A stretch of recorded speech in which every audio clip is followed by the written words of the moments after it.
Thank you, Bonnie. I'm going to come down here and just see if this makes the audio sound a little better, because I see some comments that the audio is fuzzy. So, but thank you, Bonnie.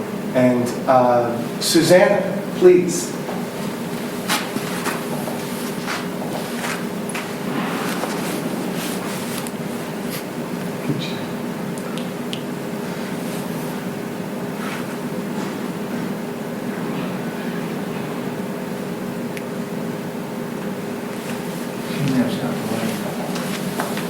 Susanna, are you still there? You might be on a, you might be just listed as an iPhone, but we can't see which one you are. Connor, can they hear you at all? I'm here, but when I sent the chat, it said it was going to the library, but it didn't say it was going to you. Well, it's the library computer that's running. I'm just helping host here. So please go ahead. Okay. Because of Elaine's poem, I switched to reading another poem because of that Oxnard poem was so powerful to me. So I'm going to read Roadkill. There are certain thoughts that the sky cannot conquer with its vast flotilla of ships, infringing even upon dreams. The images of the furry bodies and destroyed perfection impose.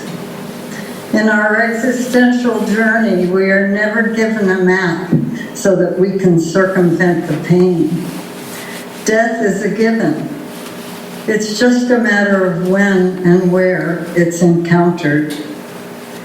In the case of the innocents, it's a surprise, an awful mistake they've never perceived, an ill without remedy.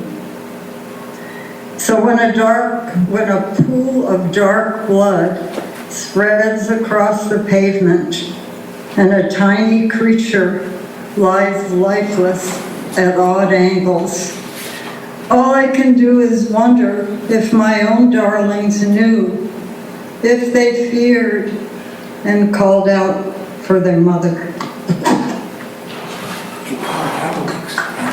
Thank you.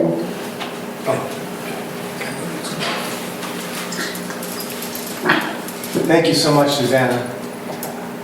We're going to switch to some live people here. We'll have Ron and then have Valerie come up and do a couple of her pieces. And then I believe we have Gabby after that.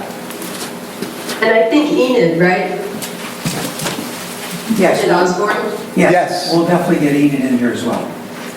How's the sound right now? Can you guys hear me okay? It's better, yeah. Better? Okay, great. So, I don't know if you watched the Grammy Awards about a week ago, but they had a poet on there from Ukraine. This is a well-known poet in Ukraine who had just gotten out of the country. Way too much interference. People need to mute. Yeah.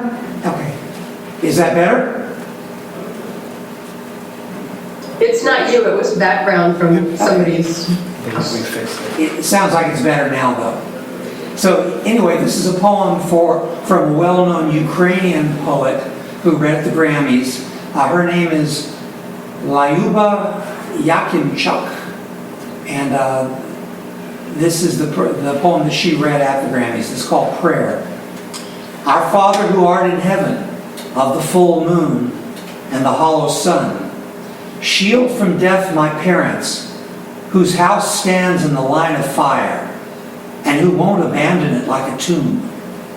Our daily bread give to the hungry, and let them stop devouring one another. Our light give to the deceived, and let them gain clarity. And forgive us our destroyed cities, even though we do not forgive for them our enemies. Shield and protect my husband, my parents, my child, and my motherland. It's called Prayer. Thanks.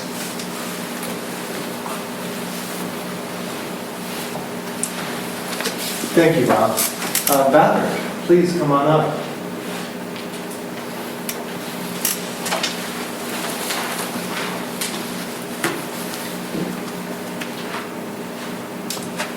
Hi guys, thank you for having me. So I have two poems. They are my second attempt at writing poetry, and I tried to rhyme, but they're more free verse poems. They don't follow any of the structured poem regulations. So my first one, I titled the collection Poems from a Journey. It was when I was taking a little trip somewhere by myself. And so this one's called How'd I Get Here? How'd I get here? Well, I took a lift and a bus, then a lift to a Motel 6. To the city of mediocre economy and surfing bliss. What makes this a city like this with a mediocre economy? What makes it a surfing bliss? Maybe the location, not as good as to the north or south, makes the people who choose it onto their second or third choices for their whereabouts. And the surfing bliss, that's as easy as this. There are beaches and waves the surfer can't miss. Of all the places to be, how'd I get here is the key to knowing how I got here. And the second one is titled, To Have Lived in a Log Cabin. I was reading a lot during this whole trip to get away from stress and stuff, so I just thought about what it would be like to be away from everything. To have lived in a log cabin like Abraham Lincoln, where there is not much to do but read and talk to people, which I'm learning could be as exciting as reading, except that I am not very good at it. To spend all my free time reading would need no explanation. I'd have no phone, no Wi-Fi to need. I'd be a reader with a brand new dedication to a hobby that involves full attention. No video games, no multitasking to count. To have lived in a log cabin, reading would be what it's all about. Thank you for having me. Thank you, Valerie. Thank you so much, Valerie. Let's go to Gavin and then Tiki.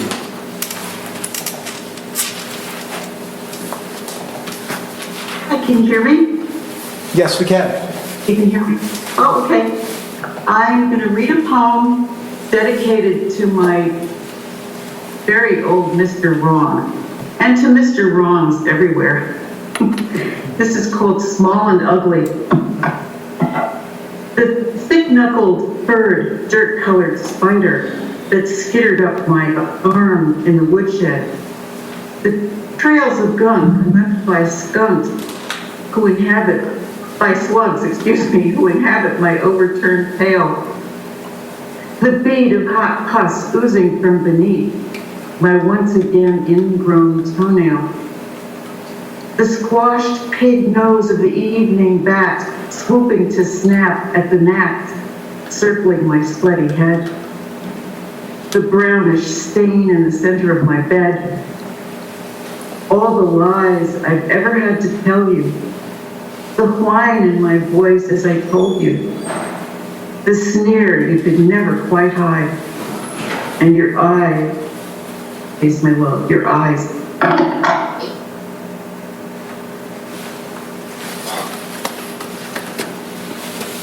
Thank you.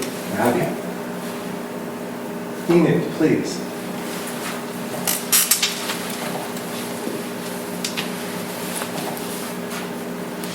I've been thinking about my grandfather.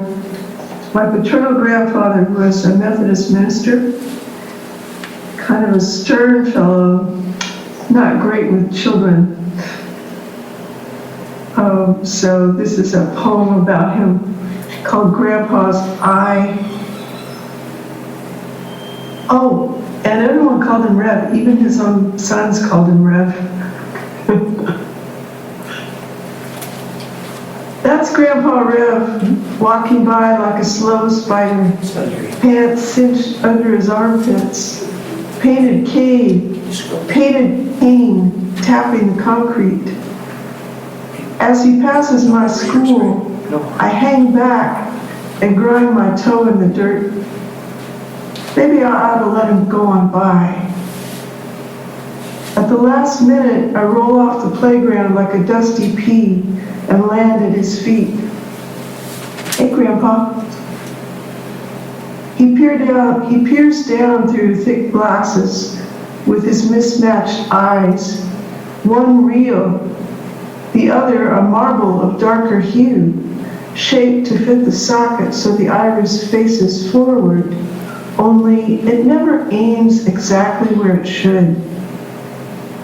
Pint, is that you? I once watched him take that eyeball out and wash it under the faucet, passing his thumbs over the dark iris. I ducked behind the bathroom door, not afraid he would turn his seeing eye my way, but afraid that other eye would fix me in its gaze. Now Grandpa has recognized his son's progeny and fishes a coin from his pocket. His teeth show as he holds the quarter out, a smile fixed on gloomy features. His good eye looks down wetly, while the other eye, dry as desert, looks elsewhere. I reach up to take his gift. The quarter is warm in my hand.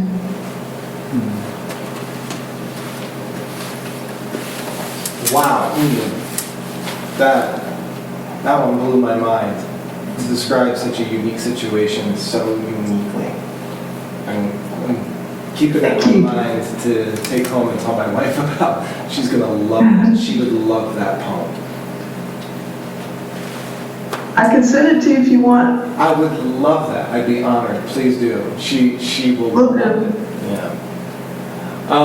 So before, I believe we got to everyone, and thank you so much, and thank you, Elaine. I want to close with a poem, but I just want to make sure that I let you guys know that Elaine's audio and all of your audio, including you, Alan, will be available on a podcast that I host. It's called the Thousand Tales Podcast. So if you just look up on any whatever you use for podcasting, if you happen to listen to that kind of thing, just look up Thousand Tales Podcast, and you'll find a picture of me on there, and this will be up in the next few days. So if you just go there at your leisure and just click to follow it, you'll be notified when it comes out. I'm pretty quick about this stuff, so usually it only takes me a couple of days and it'll be up there. So, and it's free. You know? I just do it because I like to chronicle these kinds of things. So, hey Connor. Yes. I can give you a quick one. Scott's turn. What? Scott. Oh, Scott would like to read. No, it's Mark. Mark. Oh, okay. Sorry, I didn't see your name in the chat. No. Yeah. Mark. Hey. Yay, Mark. Welcome back. You're looking great. Let's hear a poem, please. Thank you too. So quickly.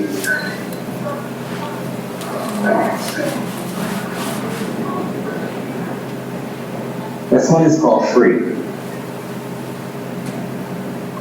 Can anyone hear me? Yes. Okay. It's very short.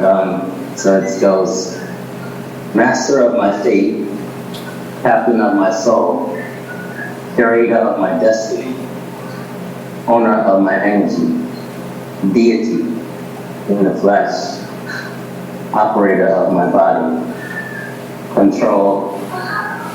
Control is a matter of perspective, but I am free to believe whatever I want. Do you know who you are? That's it. Oh, thanks, Mark. Glad to have you back.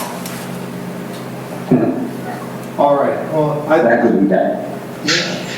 I'd like to read one from my daughter Sonia. Today, it's a good day. It's been a rough few years for her, and got great news. And during all this, I taught her slowly how to do Tai Chi and to meditate. And we get up in the morning and